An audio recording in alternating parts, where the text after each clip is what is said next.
ఎందుకనగా యెహోవా నీ కార్యము చేత నీవు నన్ను సంతోషపరచుచున్నావు, నీ చేతి పనులను బట్టి నేను ఉత్సహించుచున్నాను.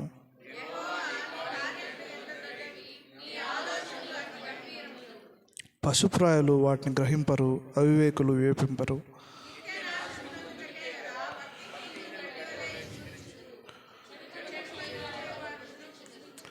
యెహోవా నీవే నిత్యము మహోన్నతుడుగా నుందువు.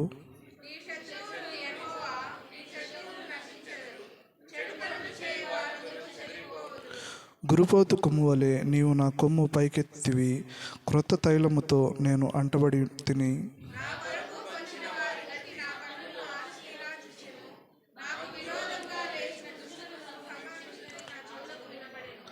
నీతిమంతులు ఖర్జూర వృక్షం వలె మువ్వవేయుదురు, లెబనోను మీద దేవదారు వృక్షము వలె వారు ఎదుగుదురు.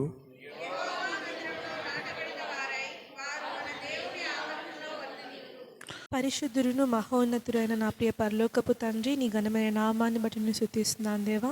ఇదిగో తండ్రి, ఈ విశ్రాంతి దినమున ప్రవ్వా యేసయ్య నీ సన్నిధానంలో కూడుటకు ప్రవ్వా మా అందరికీ మీరు ఇచ్చిన ఈ కృపను బట్టి మీకు స్తోత్రాలు నా తండ్రి. ఏ మాత్రమును ప్రవ్వా అర్హత లేనప్పటికీ ప్రవ్వా కేవలం నీ కృప చొప్పున ప్రవ్వా మీరు మాకు ఇచ్చిన సమస్త ఈవుల్ని బట్టి, మీరు మాకు మీ సన్నిధిలో కూడుకోటకు ఇచ్చిన భాగ్యాన్ని బట్టి మీకు స్తోత్రాలు నా తండ్రి. ప్రవ్వా ఈరోజు జరగబోయే ఆరాధనని మీరు జ్ఞాపకం చేసుకోండి తండ్రి. ఇంతవరకు ప్రవ్వా మీ మహిమార్థమే మీరు మమ్మల్ని నడిపించినందుకు మీకు స్తుతులు స్తోత్రాలు తండ్రి. చెప్పబోయే వాక్య పరిచారకుడిని మీకు జ్ఞాపకం చేసుకోండి తండ్రి. మీ ఆత్మ జ్ఞానంతో మీరు నింపండి తండ్రి. ప్రవ్వా మాకు కావాల్సిన ఆత్మీయ ఆహారాన్ని సమృద్ధిగా మాకు దయచేస్తురమ్మని బ్రతిమాడుకొచ్చున్నాను తండ్రి. ఇదిగో ప్రవ్వా వాక్యం వినువారమై కాకుండా తండ్రి ప్రవ్వా విని ప్రవ్వా మా జీవితాల్లో ప్రవ్వా అవలంబించుకుంటకు సహాయం దయచేయండి తండ్రి. మీ వాక్యం ద్వారా మా జీవితాలను సరిచేయండి దేవా యేసయ్య.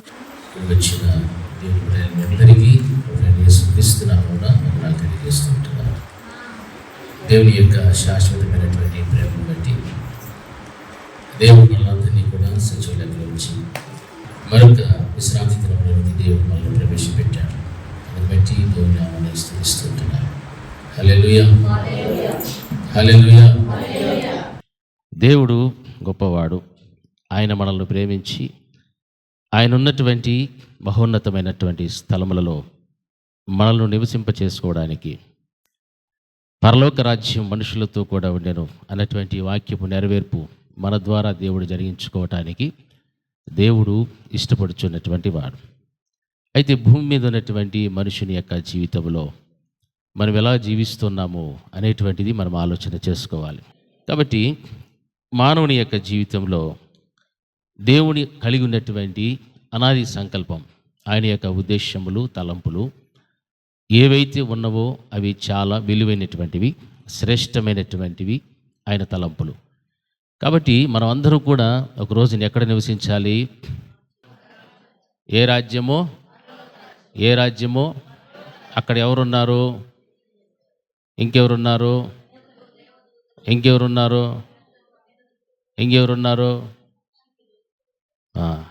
ఉండాలా?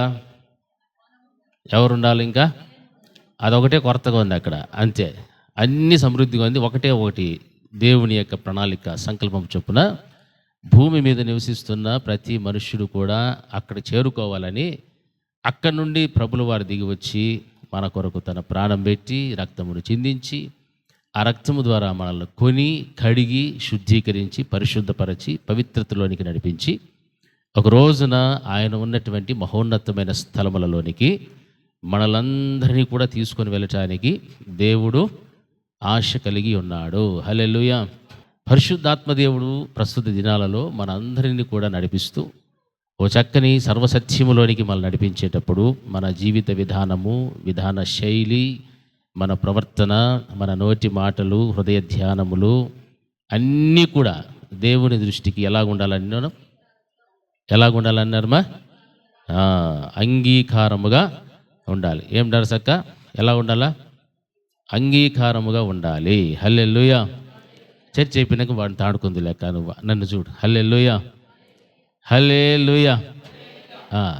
కాబట్టి పరిశుద్ధ గ్రంథంలో ఏం వ్రాయబడిందంటే అబ్రహామును గూర్చి వ్రాయబడి ఉన్న మాటలు మనం ధ్యానం చేసుకుంటే అబ్రహాము యొక్క జీవితము, ఆయన స్థితిగతులు ఎలా మారిపోయాయి, దేనిని చూచి ఆయన విశ్వసించాడు, ఎవరిని నమ్ముకున్నాడు అనే విషయాలన్నీ కూడా మనం క్షుణ్ణంగా గమనిస్తే ఈ రోజుల్లో బ్రతుకుచున్నటువంటి మన బ్రతుకులు, మన దినాలు ఎలాగ మనం ముందుకు నడిపిస్తున్నాము, గడుస్తూ ఉన్నాయి అనేటువంటిది మనం ఆలోచన చేయాలి. చూడండి, హెబ్రీలకు రాసిన పత్రికలో అపోస్తులుడైన పౌలు గారు హెబ్రీ సంఘానికి రాస్తూ 11వ అధ్యాయం 8 నుండి 10వ వచనం వరకు చదువుకుందాం.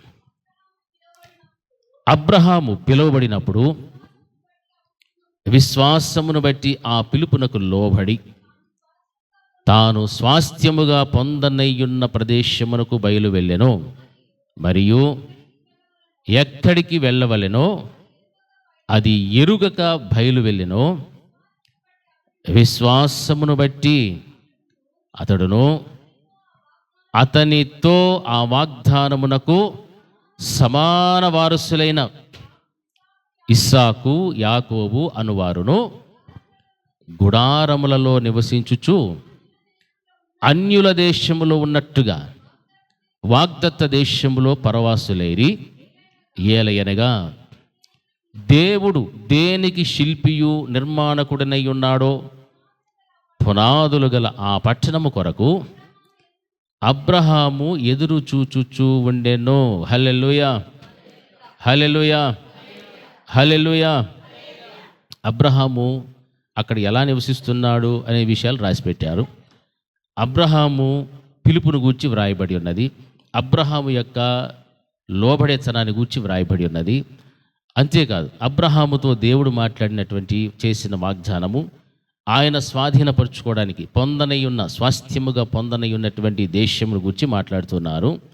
ఇవన్నీ కూడా మనం ఒకటి తర్వాత ఒకటి చూస్తూ వస్తే ఈ వాగ్దానము విశ్వాసమును బట్టి అతడును అతనితో కూడా ఆ వాగ్దానమునకు సమానమైనటువంటి వారసులు ఎవరు?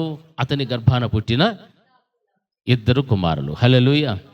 అబ్రహామును మాత్రమే కాదు, కానీ అబ్రహాముతో పాటు తన గర్భమున దేవుడు ఇచ్చినటువంటి 2 బిడ్డలను కూడా సమాన వారసులుగా ఏం చేస్తున్నాడంటే ఆ గుడారములలో నివసించుచు అన్యుల దేశములో ఉండునట్లుగా వాగ్దత్త దేశములో పరవాసులైరి. హల్లెలూయా.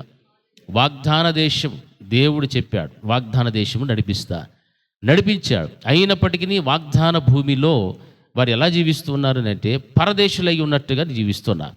పరదేశులై ఉన్నట్టుగా జీవిస్తున్నారు అని అంటే ఆయన ఏం చేస్తున్నాడు? అక్కడ పెద్ద పెద్ద మేడలు కట్టుకోలేదు, పెద్ద భవనాలు లేకపోతే వాహనాలు పెట్టుకోలేదు. ఏమిట్లో నివసిస్తున్నాడు? గుడారములలో నివసిస్తూ ఉన్నారు. హల్లెలూయా. ఎందుకు గుడారములో నివసిస్తున్నాడు? అబ్రహాం ఏమైనా పేదవాడా? కాదు. ఆయన వెండి బంగారములు కలిగినటువంటి వాడు, గొప్ప ధనవంతుడని వాక్యం మనకు బోధిస్తారు. అంత ఉన్నతమైనటువంటి అబ్రహాము యొక్క జీవితంలో ఏమి చూస్తూ ఉన్నామునంటే విశ్వాసము చూస్తూ ఉన్నాడు. ఆ విశ్వాసము దేని పట్ల తను ఉంచుకున్నాడు అని అంటే ఆ వాక్యములో వ్రాయబడినటువంటి మాట దేనిపైన విశ్వాసం ఉంది? పరలోక రాజ్యం మీద విశ్వాసం ఉంది. ఆయన ధనవంతుడైన, గొప్పవాడైనా, ఎంత ఉన్నతమైనటువంటి స్థితి కలిగినటువంటి వాడైనప్పటికీ కూడా ఆ వాగ్దత్త భూమిలో కూడా పరదేశులుగా జీవించినట్లుగా గుడారాలలో నివసిస్తూ ఉన్నాడు. ఆ వాగ్దానమునకు సమానముగా ఉన్నటువంటి తన వారసులైన ఆ యొక్క ఇస్సాకు, యాకోబులు కూడా అదే గుడారాల్లో నివసిస్తున్నారు. మరి దేవుడు అబ్రహాముకు వాగ్దానం చేశాడు. ఆ వాగ్దానం ఎవరికి వచ్చేది? తన కుమారులు 2కి కూడా వచ్చేది. 2 కుమారులు ఒకవేళ పక్కకు వెళ్ళి మేము ఇంద్ర భవనాలు కట్టుకుంటామని చెప్పి వెళ్ళి ఉండొచ్చు, వెళ్ళలేదు. ఎందుకు? అబ్రహాములో ఏం కనిపిస్తుందంటే విశ్వాసం ఉంది కాబట్టి ఆ విశ్వాసమును బట్టి దేవుని యొక్క పిలుపునకు ఏమై ఉన్నవాడు? లోబడి ఉన్నటువంటి దేవుడు ఆ అబ్రహాము. హల్లెలూయా, హల్లెలూయా. బాగా చెప్పాలి మీరు. హల్లెలూయా. అబ్రహాములో ఉన్నటువంటి గుణగణాలు ఈ రోజున మన జీవితంలో ఉంటే దేవుడు మనల్ని పిలుచుకున్నాడు, ఏర్పరచుకున్నాడు. అందుకే ఆయన సన్నిధానంకు నడిపించుకున్నబడినటువంటి మనము ఆయన పిలుపు మేరకు మనలో ఏముండాలి? మొట్టమొదట అంటే విశ్వాసంలోనికి మనం రావాలి. ఎవరి యందు విశ్వాసం ఉండాలా? దేవుని యందు విశ్వాసం. ఆ విశ్వాసం గనక మనలో ఉంటే ఆ విశ్వాసమును బట్టి దేవుడు మనల్ని పిలిచిన ఆ పిలుపుకు మనం ఏమై ఉండాలా? లోబడి జీవించడం నేర్చుకోవాలి. హల్లెలూయా. ఏం చేయాలమ్మా? లోబడేటువంటి తనము ఎంతమందిలోనో ఉండనే చెప్పాలి. మీరు నిజం చెప్పుకోవాలా. లోబడేతనం ఎంతమందిలో ఉంది? నా చెయ్యి చూసి ఎత్తండి. లోబడేతనం ఎంతమందికి ఉంది? ఇంతమందికి లోబడేతనం లేకపోతే మనము దేవుడు పిలిచిన పిలుపునకు ప్రతిఫలముగా నీవు దేవునికి ఏం ఇవ్వదలుచుకున్నావు? దేవుడు ఏం కోరుకుంటాడు? మన జీవితాన్ని, మన ఆత్మలో ఉన్న ఫలాలను దేవుడు కోరుకుంటున్నాడు. మరి మనకు అవన్నీ రావాలంటే అబ్రహాములో ఏం చూస్తున్నాము? విశ్వాసమును బట్టి, ఆ పిలుపుని బట్టి దేవునికి ఏమైనాడు? మరి ఆయన పిలుపుకి ఏమయ్యాడు? వాక్యం ఉందే, నేను చెప్తున్నానా? చదవండి మళ్ళా ఒకసారి 8వ వచనం చదవండి మా. అబ్రహాము పిలువబడినప్పుడు విశ్వాసమును బట్టి ఆ పిలుపునకు లోబడి, చూసారా ఏముంది మా అక్కడ? అబ్రహాం పిలువబడినటువంటి ఆ సమయంలో దేనిని బట్టి? విశ్వాసమును బట్టి ఆ పిలుపునకు లోబడి. హల్లెలూయా, హల్లెలూయా. విశ్వాసమును బట్టి ఏ పిలుపుకు? దేవుని యొక్క పిలుపుకు ఏమయ్యాడు అబ్రహాము? లోబడిపోయాడు. లోబడినప్పుడు తాను స్వాస్థ్యముగా పొందనయ్యున్న ప్రదేశమునకు బయలు వెళ్తూ ఉన్నాడు. అది ఏ ప్రాంతము కూడా తెలియదు, ఎక్కడికి దేవుడు నడిపిస్తాడో కూడా తెలియదు, ఎందుకు వెళ్తున్నాడో తెలియదు, ఏమో తెలియదు. దేవుడు పిలిచాడు, వెళ్తూ ఉన్నాడు. హల్లెలూయా, హల్లెలూయా. దేవుడు తనకు వాగ్దానం చేశాడు కదా, నిన్ను నేనేం చేస్తాను? ఆశీర్వదిస్తా. దేవుడు వాగ్దానం చేశాడు. ఆ వాగ్దానం ఏమిటంటే నిన్ను ఆశీర్వదిస్తా, నిన్ను గొప్ప జనంగా చేస్తా. నీ సంతానం ఎలాగుంటుందంటే ఆకాశమందలి నక్షత్రముల వలెను, సముద్ర తీరమునందలి ఇసుక రేణువుల వలె నీ సంతానాన్ని అభివృద్ధి చేస్తానని చెప్పాడు. మరి ఆ వాగ్దానమునకు సమాన వారసులుగా ఎవరున్నారు? ఇస్సాకు ఉన్నాడు, యాకోబు ఉన్నాడు. మరి ఇస్సాకు యాకోబులు కూడా ఆ సమానమైనటువంటి వాగ్దానానికి ఆ వారసత్వము కలిగినటువంటి వారు కూడా దేవుడు పిలిచిన పిలుపునకు అబ్రహాము ఎలాగైతే లోబడ్డాడో, ఎలాగైతే ఆ దేవుని యందు విశ్వాసం ఉంచాడో, అదే రీతిగా తనకు సమాన వారసులైనటువంటి 2 కుమారులు కూడా ఆ వాగ్దానానికి ఏమిగా మార్చబడ్డంటే లోబడి, దేవుని పిలుపుకు లోబడి తండ్రి ఏ మార్గంలో అయితే నడుస్తున్నాడో అదే మార్గంలో నడవటానికి వారు ఇష్టపడినటువంటి బిడలుగా మనం గమనిస్తూ ఉంటున్నాం. హల్లెలూయా. ఈ రోజున మనం ప్రశ్న వేసుకోవాలి, మరి తండ్రితో పాటు సమాన వారసులైనటువంటి ఇస్సాకు యాకోబుల జీవితం, మరి నిన్ను కూడా దేవుడు ఆశీర్వదించాడు, దీవించాడు. ఒక రోజున పరలోక రాజ్యంలోనికి నిన్ను ప్రవేశపెట్టడానికి తన ప్రాణాన్ని పెట్టాడు. తన ప్రాణమును పెట్టినటువంటి దేవుడు ఒక రోజున ఆ ప్రాణం పెట్టి కొనుక్కున్నటువంటి నీవేనా, నీకు దేవుడు చేసిన వాగ్దానమునకు సమాన వారసులైన నీ బిడ్డలు ఎక్కడికి చేరుకోవాలి? పరలోకానికి చేరుకోవాలి. పరలోకమునకు చేర్చుకోవాలి దేవుడు, నీవు చేరాలి అని అంటే నీకు దేవుడిచ్చిన నీ బిడ్డలను ఎలా పెంచుతూ ఉన్నావో ఒకసారి ఆలోచన చేయి. ఈ రోజుల్లో చాలామంది తల్లిదండ్రులే బిడ్డలను ఏం చేస్తున్నారు? పాడు చేస్తూ ఉన్నారు. హల్లెలూయా. బిడ్డలను చెడు మార్గంలో నడిపించడానికి ప్రయత్నం చేస్తూ ఉన్నారు, చెడు అలవాట్లకు గురి చేస్తూ ఉన్నారు, సరదాలకు అలవాటు చేస్తారు, ఎన్నో లోక సంబంధమైనటువంటి విషయాలకు తమ బిడ్డలను వారే ప్రోత్సహించి వారితో పాటు ఏకమైపోయి ఏమేమో చేయరాని పనులన్నీ కూడా చేస్తూ ఉన్నారు, చేపిస్తూ ఉన్నారు. హల్లెలూయా. గట్టిగా చెప్పాలి, హల్లెలూయా. మరి అటువంటిప్పుడు ఒక బిడ్డల కోసం ఒక తల్లి ఏడుస్తూ ప్రార్థన చేస్తుంది అనుకుందా, ఒక తండ్రి ఏడుస్తూ ప్రార్థన చేస్తాడు. ఆ బిడ్డలు ఎలాగుంటారు? మంచిగానే ఉంటారు. ఒకరు అటు ఒకరు ఇటు ఉన్నారనుకోండి, తల్లి ప్రార్థనా పరురాలయ్యి తండ్రి లోకానుసారంగా జీవిస్తే ఆ బిడ్డలను ఆ తండ్రి ఎలాగ పెంచుతాడు తెలుసా? లోకానుసారంగానే పెంచుతాడు. అదే ఒకవేళ తండ్రి ప్రార్థనా పరుడయ్యి తల్లి లోకానుసారంగా ఉంటే ఆ బిడ్డలను తల్లి ఏం చేస్తుంది? లోకానుసారంగా నడిపిస్తుంది, ముందుకు తీసుకొని పోతుంది.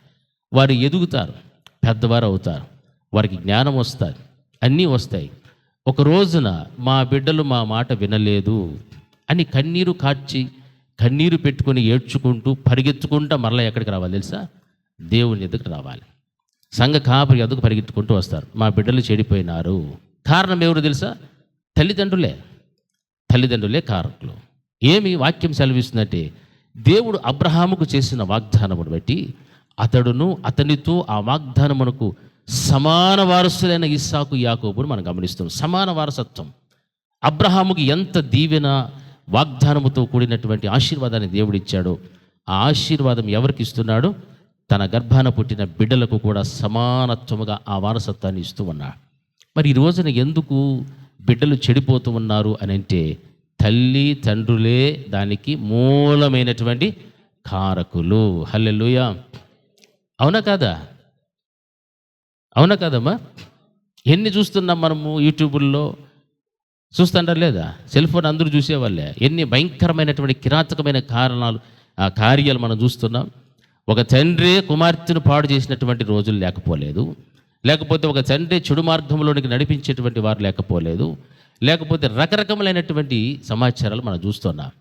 మరి అంత భయంకరమైన దినాలలో దేవుడు తన స్వాస్థ్యముగా తన బిడ్డలుగా మార్చుకున్నటువంటి విశ్వాసులుగా బ్రతికి మనము మన బిడ్డలను ఎలా పెంచుకోవాలో, ఎలా పోషించుకోవాలో, ఎలాగ వారిని ఆధ్యాత్మికమైన జీవితంలో నడిపించాలో, దేవుని యొక్క ప్రేమ ఎటువంటిదో, దేవుని జ్ఞానం ఎటువంటిదో అవన్నీ కూడా మనం చెప్పించాలా వద్దా? చెప్పాలా వద్దా? అవి చెప్పడం లేదు ఈ రోజున తల్లిదండ్రులు. ఏం నేర్పిస్తున్నారు తెలుసా? లోకం నేర్పిస్తున్నారు. లోకములో అల్లరితో కూడిన ఆటపాటలు నేర్పిస్తూ ఉన్నారు. లోకములో ఉన్నటువంటి ప్రతి చెడును కూడా వారికి నేర్పించి అందులో వారిని ఏం చేస్తున్నారు తెలుసా? అభివృద్ధి చేస్తూ ఉన్నారు. హల్లెలూయా, హల్లెలూయా. దాన్ని చూసి సంతోషించుకుంటూ ఉన్నారేమో. ఒక రోజున దుఃఖపడే దినాలు వస్తాయి, ఒక రోజున ఏడ్చుకునేటువంటి దినాలు కూడా వస్తాయి. అప్పుడు మీ దుఃఖాన్ని ఎవరు కూడా ఆపలేరు.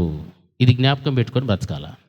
సామెతలు ఏముంది? బాలుడు నడవవలసిన త్రోవలో వారిని నడిపించము, అప్పుడు వాడు ఎదిగి పెద్దవాడైతే త్రోవ నుంచి తొలగిపోడు. మనమే తొలగించేస్తూ ఉంటే వాడు పెద్దవాడయ్యేది అవసరమే లేదు. చిన్నప్పుడే వాడు తొలగిపోతే, చిన్నప్పుడే వాడు దారి తప్పిపోతే, కుమార్తె అయినా కుమారుడైనా దారి తప్పిపోతూ వస్తే పెద్దవారైనాక మీ మాటలు వింటారనుకుంటున్నారా? ఎడంకాలతో తన్నేసిపోతారు. ఇది గుర్తుపెట్టుకోవాలి. ఏ కాలు చెప్పండిరా? ఏం కాలో? ఎడమ కాలుతో తన్నేసి గుండెల మీద తన్నేసి పోతారు. అప్పుడు లబో దిబో అని ఏడ్చుకున్నా ఏమీ ప్రయోజనం లే. సమాన వారసత్వం నీ బిడ్డలకు నువ్వు ఇస్తూ ఉన్నావా? ఆధ్యాత్మికమైన జీవితంలో నీవు ఇవ్వాలి. నీ పితరులు సంపాదించిన ఆస్తులు పాస్తులు చూసుకొని ఈ ఆస్తి నా తర్వాత నా బిడ్డలకి, వారి తర్వాత వారి బిడ్డలకి ఆస్తులు పంచుతున్నాం. మనకున్నటువంటి ధనాన్ని పంచుతున్నాం, బంగారాన్ని పంచుతున్నాం. ఆధ్యాత్మికతను పంచడం లేదు. ముందు మనం ఆధ్యాత్మికమైన జీవితంలో ఉంటే మన బిడ్డలకు దాన్నే పంచుతాం. మనం ఆత్మీయ జీవితంలో లేము కాబట్టి మన లోపల ఏమున్నాయో లోక సంబంధమైనవి అవే పిల్లలకు కూడా వస్తాయి. హల్లెలూయా, హల్లెలూయా, హల్లెలూయా. అవునా కదా? అవే వస్తాయి. లోపల ఏముంటుందో అదే బయటకు వస్తుంది. అదే పిల్లలకు కూడా నేర్పిస్తారు. అదే అలవాటైపోతుంది వాళ్ళకు కూడా. మళ్ళీ ఇక్కడ వచ్చి సంఘములో పరిశుద్ధాత్మ దేవుడు మాట్లాడుచున్నప్పుడు ఆ మాటలు వారికి ఎలా ఉంటాయి తెలుసా? గుచ్చుకుంటాయి. తిరస్కరిస్తారు వాక్యాన్ని, కాపరిని తిరస్కరిస్తారు, దేవుణ్ణి కూడా తిరస్కరిస్తారు. వాక్యాన్ని తిరస్కరిస్తే ఎవరిని తిరస్కరించినట్లుమా? దేవుణ్ణే తిరస్కరించినట్లు. హల్లెలూయా. వాక్యము నిన్ను హెచ్చరిస్తే నువ్వు దానికి ఏమైపోవాలా? లోపడాలి. ఇది ఇట్లా కాదు అట్లా అని అంటే బైబిల్లో ఉండేదాన్ని మనం మార్చేదానికి లేదు. మరి అబ్రహాముకు దేవుడు వాగ్దానం చేసి వాగ్దత్త భూమిలో కూడా ఆయన పరదేశులుగా ఉన్నట్టుగా ఉండి గుడారాలలో నివసిస్తూ ఉన్నారు. ఆయనకిచ్చినటువంటి బిడ్డలు అందరూ కూడా గుడారంలోనే ఉన్నారు అని అంటే ఆయన ఎంత తగ్గింపు స్వభావం ఉందో, ఆయన నిరీక్షణ, ఆయన చూస్తున్నటువంటిది ఏమిటినంటే దేవుడు దేనికి శిల్పియు నిర్మాణకుడనై ఉన్నాడో పునాదులు గల ఆ పట్టణము కొరకు అబ్రహాము ఎదురు చూచుచూ ఉండెను. హల్లెలూయా. దేనికోసం ఎదురు చూస్తున్నాడమ్మా? ఏ పట్టణానికైతే నిర్మాణకుడు, ఏ పట్టణానికి శిల్పి అయినటువంటి దేవుడు ఆ పునాదులు గల పట్టణమును కట్టాడో అబ్రహాము ఆ పట్టణము కొరకు ఏం చేస్తున్నాడు? ఎదురు చూచుచూ ఉండెను. ఈరోజు నీవు చూస్తున్న చూపు, ఎదురు చూపు దేని వైపు ఉంది? లోక సంబంధమైనటువంటి కట్టడాలు, లోక సంబంధమైనటువంటి ఆస్తులు, అంతస్తులు, వాటి మీద నీవు చూస్తున్నావు. నీ బిడ్డలను కూడా అలా లోక సంబంధమైన వాటి మీదనే చూపిస్తూ ఉన్నావు. మరి నీవు వెళ్ళక, నీ బిడ్డలను పంపలేక కుటుంబం అంతా కూడా ఒక రోజున యాడికి పోవాలా? యాడికి పోవాలి? గట్టిగా చెప్పాలి. మీకు నోరు లేనట్టున్నాయి. ఎక్కడికి పోవాలా? పరలోకానికి పోవాలా? పరలోకానికి పోకపోతే ఇంకేడికి పోవాలా? హల్లెలూయా. మరి నరకానికి పోవడానికా దేవుడు మనల్ని రక్షించింది? మీకు బిడ్డలనిచ్చింది ఎందుకు దేవుడు? లోకంలో మీరు ఎలాగ పరిచయం చేస్తున్నారు మీ బిడ్డలు తెలుసా? అన్యుల కంటే ఘోరముగా పరిచయం చేస్తున్నారు. అన్యుల జీవితం మనకు తెలుసు, వారి బ్రతుకులు ఎలాంటివో మనకు తెలుసు. కానీ క్రైస్తవ్యంలో ఉన్నటువంటి వారు వారికంటే చెప్పండి, వారికంటే భయంకరముగా, ఘోరాతి ఘోరముగా వారు ప్రజలకు, లోకానికి వారి బిడ్డలను పరిచయం చేస్తున్నారు. ఈ విషయంలో ఎవరు దుఃఖపడతారు? మొదట ఎవరు? దేవుడు దుఃఖపడతాడు. దేవుడే కదా మీకు ఇచ్చింది బిడ్డల్ని. దేవుడిచ్చిన బిడ్డలను దేవునిలో పెంచకుండా, దేవుని యందు భయభక్తులు కలిగిన జీవితంలో పెంచకుండా, లోకానుసారంగా పెంచి లోకానికి ఆ విధంగా నీవు పరిచయం చేయడం ప్రారంభిస్తే ఒక రోజున వారిలో ఉన్న లోకమే నిన్ను కూడా బయటికి తరిమేస్తుంది. హల్లెలూయా. ఇక వారు మాట వినరు. ఒక సామెత ఉంది కదా, మొక్కై వంగనిది మానై వంగునా. మొక్కగా ఉన్నప్పుడే ఆ మొక్కను ఏం చేస్తారు? ఉంచుతూ పోతేనే అది ఎలాగ పోతుంది? నిటారుగా మంచిగా చక్కగా పోతుంది. అది వంగకపోతే దానికి ఇష్టం వచ్చేట్లు పోతుంది, ఎట్లా పడితే అట్లా పోతాడు. ఈ పక్క పక్కింట్లోకి పోతుంది, ఎదురింట్లోకి పోతుంది, ఏడబడతాయి కదా, పడతాయి లేదా? హల్లెలూయా, హల్లెలూయా, హల్లెలూయా. ఇప్పుడు సంతోషించవచ్చు. పెద్ద అయిన తర్వాత వివాహ కాలం వస్తుంది కదా, లోక సంబంధమైన అల్లరితో కూడిన ఆటపాటలు చేస్తూ అవి ఇవి ముందుకు నడిపించుకొని లోకంలో మునిగి తేలుతామండి. వివాహ కాలం వస్తుంది. అప్పుడు మనం సంబంధాలు ఏడెత్తుకుతామో? క్రైస్తవులని ఎతుకుతాం. వాళ్ళు చూసిండ్రా మన బతుకంతా? అప్పుడు మళ్ళీ ఒప్పుకుంటారా? లోకానికి మన బిడ్డలను మనం ఎలా పరిచయం చేయాలంటే మంచిగా దైవభక్తులు పెంచుతూ, దేవుళ్ళు ఎదుగుచూ ఓ చక్కని ఆధ్యాత్మికమైన జీవితంలో ఉంటే, అబ్రహాముతో దేవుడు చెప్పిన మాట, విశ్వాసమును బట్టి అతడును అతనితో ఆ వాగ్దానమునకు సమాన వారసులైన ఇస్సాకు, యాకోబు అనువారును గుడారములలో నివసించుచు. అన్యుల దేశంలో ఎలాగున్నారు వాళ్ళు? అన్యుల దేశంలో ఉన్నట్టుగా ఏ భూమిలో ఉన్నారు? వాగ్దత్త దేశంలో. వాగ్దత్త దేశంలో పరవాసులుగా జీవిస్తున్నారు. మనకి ఈ రోజున ఒక రవ్వంతో ఆశీర్వాదం వస్తే ఈ లోకమంతా నాదే అన్నట్టు ఉంటారు, ఈ భూమి అంతా నాదే, ఇవంతా నావే అన్నట్టు ఉంటారు. కానీ అబ్రహాము గారు ఎలా ఉన్నారు? వాగ్దత్త దేశంలో కూడా పరదేశుల వలె పరవాసులై ఉన్నట్టుగా ఉన్నారు. హల్లెలూయా. అంటే వారిలో ఏమి కనిపిస్తుందంటే తగ్గింపు స్వభావం, లోబడేటువంటి తనం, దేవుని పిలుపును వారు ఎరిగి ఉన్నవారు. దేవుడు మనల్ని కూడా పిలిచాడు. ఆ పిలుపును మనము తృణీకరించేటువంటి స్థితిగతులు ఈ లోకంలో ఉండద్దు. ఆ పిలుపును మనం ఏం చేయాలా? గౌరవించాలి. దేవుడు నన్ను లోకంలో నుండి ప్రత్యేకించుకున్నాడు. లోకంలో నుండి నన్ను నా దేవుడు ఆయన కొరకు ఏర్పాటు చేసుకున్నాడు. ఒక రోజున నేను నా కుటుంబం అంతా ఎక్కడ ఉండాలా? పరలోక రాజ్యములో. హల్లెలూయా, హల్లెలూయా, హల్లెలూయా. ఏ రాజ్యమో? అందుకే కదా దేవుడు మన కోసం ప్రాణం పెట్టింది. ప్రాణం పెట్టింది దాన్ని మర్చిపోయి మనకి ఇష్టానుసారమైన జీవితం జీవిస్తూ, లోబడేతనం లేకుండా, తగ్గింపు లేకుండా, మనకిష్టం వచ్చిన బ్రతుకు ఇదే రైట్ అని అనుకుంటే దేవుడు ఒక్కనాటికి కూడా మనల్ని క్షమించడు.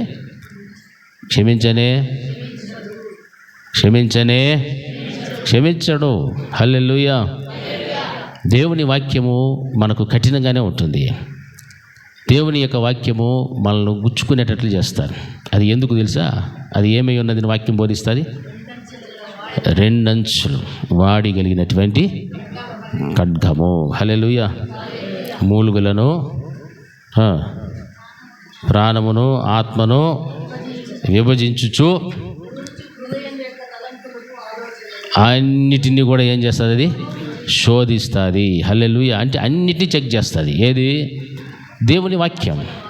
అంత గొప్పది, బలమైనటువంటిది, వాడి అయినటువంటిది దేవుని యొక్క వాక్యం. ఆ వాక్యము మనల్ని సరిచేస్తున్నప్పుడు, గద్దిస్తున్నప్పుడు, బుద్ధి చెబుతున్నప్పుడు ఆ వాక్యమునకు మనం ఏమైపోవాలా? లోబడాలి. అబ్రహాము దేవుని పిలుపుకు లోబడ్డాడు.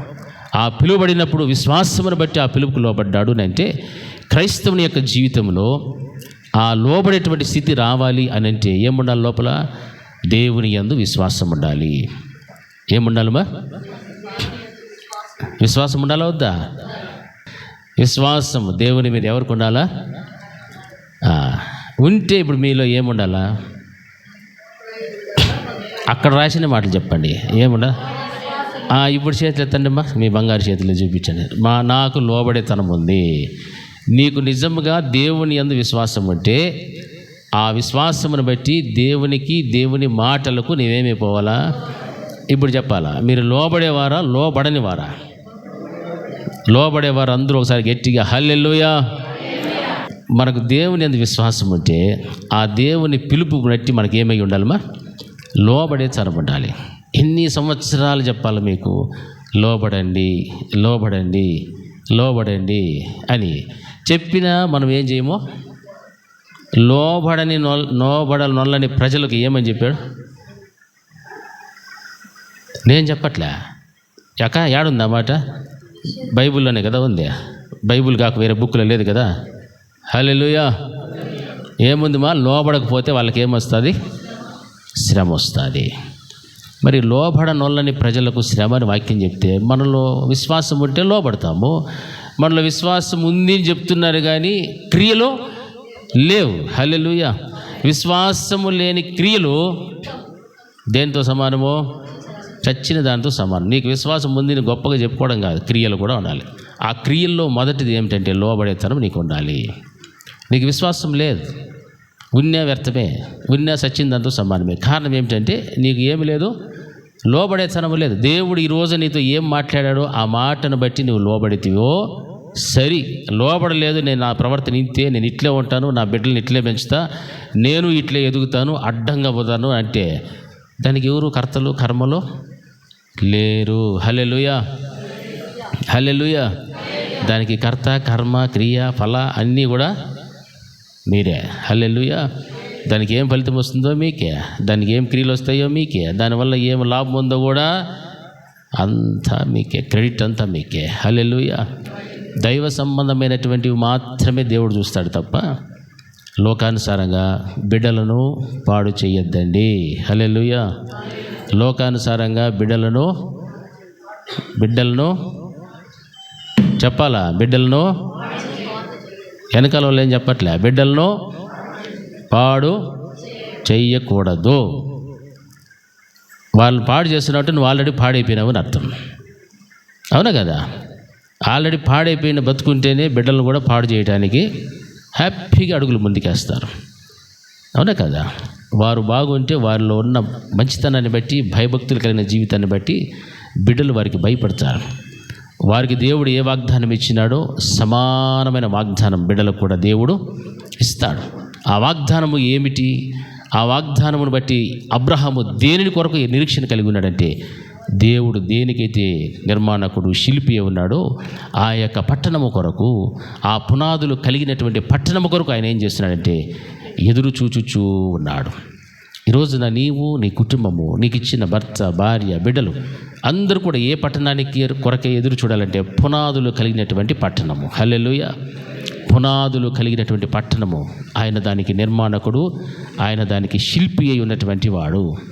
ఆ పట్టణము కొరకు నీవు ఎదురు చూడాలి కానీ లోకానుసారమైనటువంటి ఈ పట్టణము, ఈ ధనం, ఈ బంగారం కోసం నీవు ఎదురు చూడాల్సిన అవసరము లేదని వాక్యం మనకు ఖచ్చితంగా చెప్తూ ఉంది. హల్లెలూయా, హల్లెలూయా, హల్లెలూయా. అదే 16వ వచనంలో కూడా ఏముందంటే, అయితే వారు మరి శ్రేష్టమైన దేశమును అనగా పరలోక సంబంధమైన దేశమును కోరుచూ ఉన్నారు. అందుచేత తాను వారి దేవుడునని అనిపించుకొనుటకు దేవుడు వారిని గూర్చి సిగ్గుపడడు. ఎందుకంటే ఆయన వారి కొరకు ఒక పట్టణము సిద్ధపరచి ఉన్నాడు. హల్లెలూయా, హల్లెలూయా. అబ్రహాములాగా ఎవరైతే ఎదురు చూస్తారో ఆ ఎదురు చూచేటువంటి వారు ఆ యొక్క పట్టణమును గూర్చి వ్రాస్తున్న మాట ఏమిటంటే, అది మరి శ్రేష్టమైన దేశమును అనగా పరలోక సంబంధమైన దేశమును కోరుచు ఉన్నారు. కాబట్టి అందుచేత తాను వారి దేవుడునని అనిపించుకున్నట్టుకు దేవుడు వారిని గూర్చి సిగ్గుపడడు. హల్లెలూయా. ఈ మాట ఎందుకు రాశాడు తెలిసిన?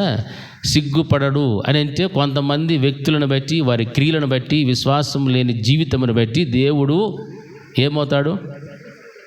సిగ్గుపడతాడు. మరి మనల్ని బట్టి దేవుడు సిగ్గుపడాలా, సిగ్గుపడకూడదా? ఏమ్మా, సిగ్గుపడాలా విక్రమ్? సిగ్గుపడాలా, సిగ్గుపడకూడదా? సిగ్గుపడకూడదు. హల్లెలూయా, హల్లెలూయా. అందుకే వాక్యం అంటుంది, అది ఎటువంటి దేశం అంటే మరీ శ్రేష్టమైన దేశం.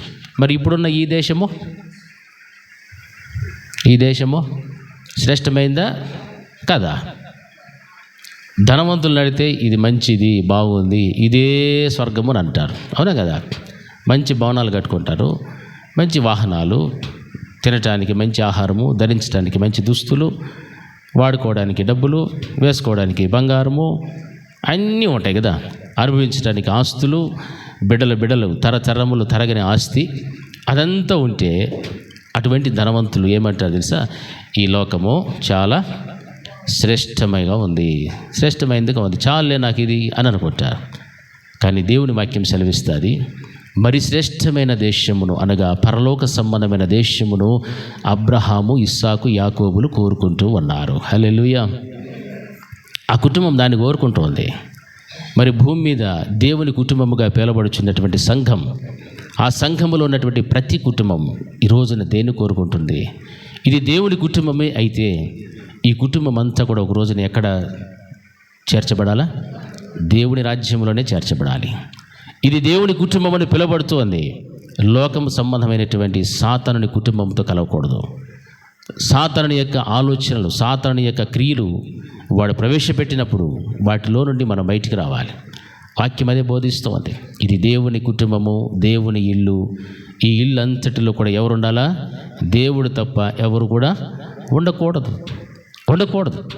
దేవుడు నీకు ఒక మంచి నివాసయోగ్యమైన గృహం ఇస్తే ఆ నివాసయోగ్యమైన గృహములో నీవు, నీ ఇంటి వారు ఉన్నారు. వారితో పాటు మీతో పాటు ఎవరు ఉండాలా? దేవుడు ఉండాలి. దేవుడు ఉంటేనే అపవాది అయినటువంటి శత్రువైన సాతానుడు మీ జోలికి రాడు, మిమ్మల్ని ముట్టడు, మిమ్మల్ని తాకలేడు. హల్లెలూయా. అలాంటి పరిస్థితులు ఇంట్లో లేకపోతే, దేవుడే గనక మీలో లేకపోతే మిమ్మల్ని సాతానుడు సులువుగా వచ్చి తీసుకొని పోతాడు, తీసుకొని వస్తూ ఉంటాడు. హల్లెలూయా. అంటే మన ఇంట్లో మనతో పాటు ఎవరు నివాసం చేయాలా? ఎవరుమా? ఎంతమంది ఇండ్లలో దేవుడు నివాసం చేస్తున్నాడు? ఆకాశము ఆయన సింహాసనము, భూమి ఆయన పాదపీఠము. అంత పెద్ద దేవుడు మీ ఇంట్లో ఉండేదానికి ఏమన్నా ఛాన్స్ ఉందా? దేవుడు ఏమై ఉన్నాడు? ఆత్మస్వరూపి అయిన దేవుడు నీ ఇంట్లో ఎలా నివాసం చేస్తాడంటే ఆయనను నీవు నిత్యము కూడా స్తుతిస్తూ, ఘనపరుస్తూ, మహిమపరుస్తూ ఉంటే, ఆయనతో నీవు సహవాసం చేస్తూ ఉన్నావంటే ఆ సహవాసమును బట్టి నీతో నీ దేవుడు ఉంటాడు. ఆయన ఆత్మస్వరూపి కాబట్టి ఎక్కడ 2-3 నా నామమున కూడి ఉంటారో అక్కడ నేను ఉంటాను. హల్లెలూయా. ఒక్క దేవుని మందిరంలోనే కాదు, నీ ఇంట్లో 2-3 కూడితే ఆడెవరు ఉంటారు? ఉండడా? ప్రతి ఇంటిలో కుటుంబ ప్రార్థన ఉంటే ఆ ఇంటిలో ఎవరితో సహవాసం చేస్తున్నట్టు? నీవు ఎవరితో? అది దేవుడు నీతో సహవాసం చేసే విధానం, నీవు దేవునితో చేసే సహవాసం. అవి రెండు లేకపోతే ఇక దేవుడు ఏముంటాడు? ఇంట్లో ఏముంటాయి? ఐహిక విచారములు ఉంటాయి, బాధలు ఉంటాయి, రోగాలు ఉంటాయి, కష్టం ఉంటుంది, బాధలు ఉంటాయి, ఇంకా రకరకాలు ఏంటేంటివో ఉంటాయి. హల్లెలూయా. దేవునితో సహవాసం చేస్తే అదే పరలోకము, దేవునితో సహవాసం లేకపోతే అదే నరకము. కరెక్ట్. దేవుడు లేకపోతే అది నరకము, దేవుడు ఉంటే పరలోకమే. హల్లెలూయా. బాగా చెప్పాలి. హల్లెలూయా. దేవుని కుటుంబము, దేవుని బిడ్డలు, దేవుని ఇల్లు అని చెప్పుకుంటున్న మనలో, మన ఇంట్లో, మన కుటుంబంలో ఎవరు ఉండాలా? ఆయనే ఉండాలి. ఆయన లేకుండా మనం ఆయన పేరు చెప్పుకుంటే మాత్రం ప్రయోజనమో లేదు. హల్లెలూయా. అందుకే వాక్యం ఏమంటుందంటే అది మరి శ్రేష్టమైన దేశము, ఆ శ్రేష్టమైన దేశమును అనగా పరలోక సంబంధమైన దేశమును కోరుచూ ఉన్నారు. పరలోక సంబంధమైన దేశాన్ని ఎవరు కోరుకుంటున్నారు? అబ్రహాము వారి కుటుంబం కోరుకుంటోంది. అందుచేత తాను వారి దేవుడినని అనిపించుకున్నట్టుకు దేవుడు వారిని గూర్చి సిగ్గుపడడు అని చెప్తారు. ఎవరైతే శ్రేష్టమైన ఆ పట్టణమును గూర్చి ఆలోచన కలిగి ఆ పట్టణమును స్వాధీనం చేసుకోవాలి, ఆ పట్టణమును కోరుకుంటూ ఉంటారో అటువంటి బిడ్డల విషయంలో దేవుడు ఏం చెప్తాడంటే వారి దేవుడును నేనే. హల్లెలూయా. వారికి దేవుడును నేను, వారి దేవుడును నేనే అని అనిపించుకోటకు పిలిపించుకోవడానికి దేవుడు ఎంత మాత్రము వారిని బట్టి సిగ్గుపడడు అని చెప్తాది. దేవుని పేరు పెట్టుకొని మనం దేవునితో సహవాసం చేయకుండా, స్తుతించకుండా, ఘనపరచకుండా, మహింపరచకుండా, వాక్యం చదవకుండా, ప్రార్థన చేయకుండా ఉంటే మనల్ని బట్టి దేవుడు సిగ్గుపడతా. వాక్యములు అది కూడా ఉంది, మిమ్మును బట్టి అన్యజనుల మధ్య నా నామము దూషింపబడుతూ ఉంది. ఈరోజు మనం ఎన్నో చూస్తాం కదా, యూట్యూబ్లో చూస్తున్నాం లేదా? దేవుని నామం ఎట్లా దూషింపబడుతుందంటే అట్లా దూషింపబడుతుంది. మనం దేన్ని కోరుకునే బిడ్డలుగా ఉండాలా? శ్రేష్టమైన పరలోక రాజ్యము, ఆ దేశమును మనం కోరుకునే బిడ్డలుగా ఉండాలి.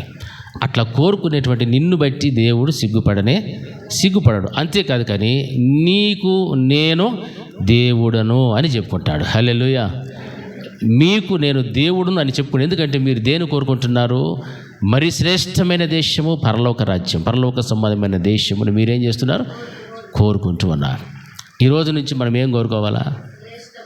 మరీ శ్రేష్టమైన, కొత్త శ్రేష్టం కాదు, మరీ శ్రేష్టమైన పరలోక సంబంధమైన ఆ దేశమును మనమందరము కూడా కోరుకుందుముగాక.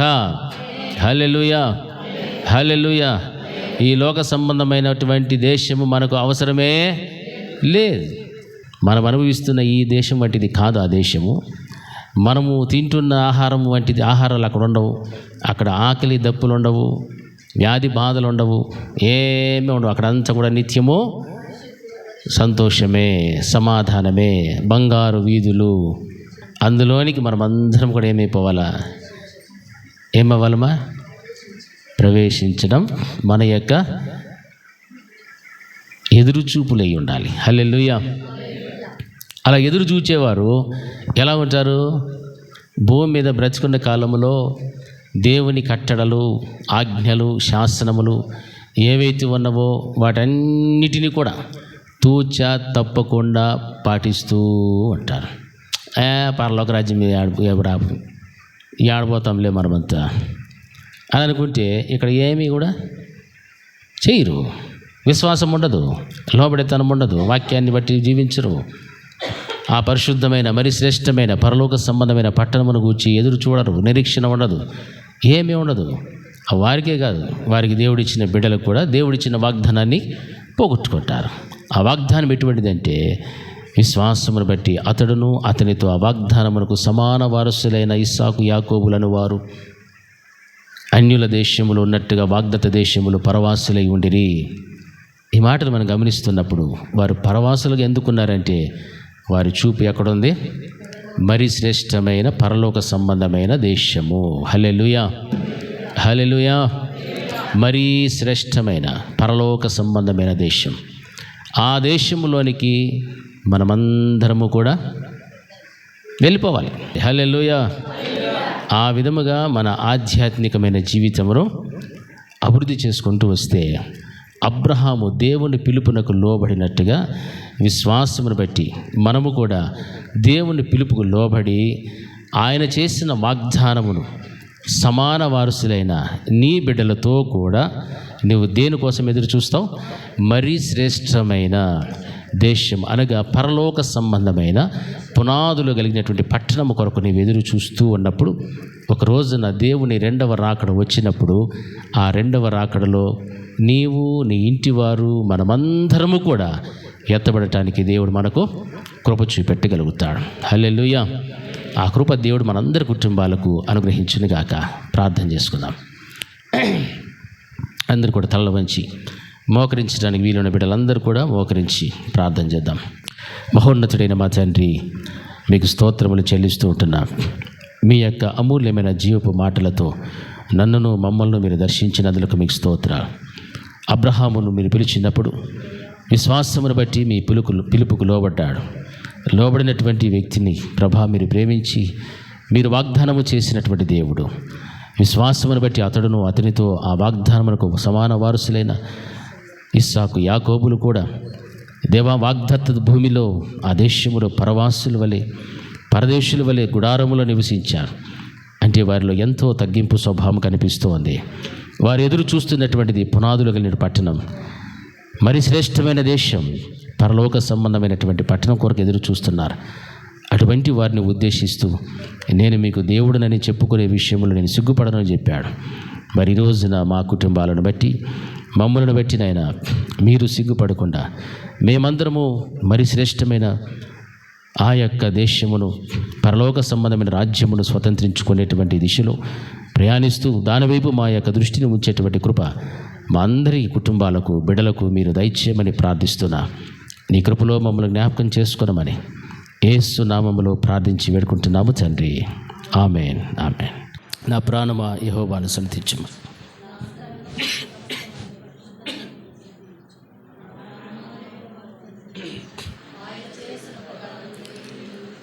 ఆమేన్.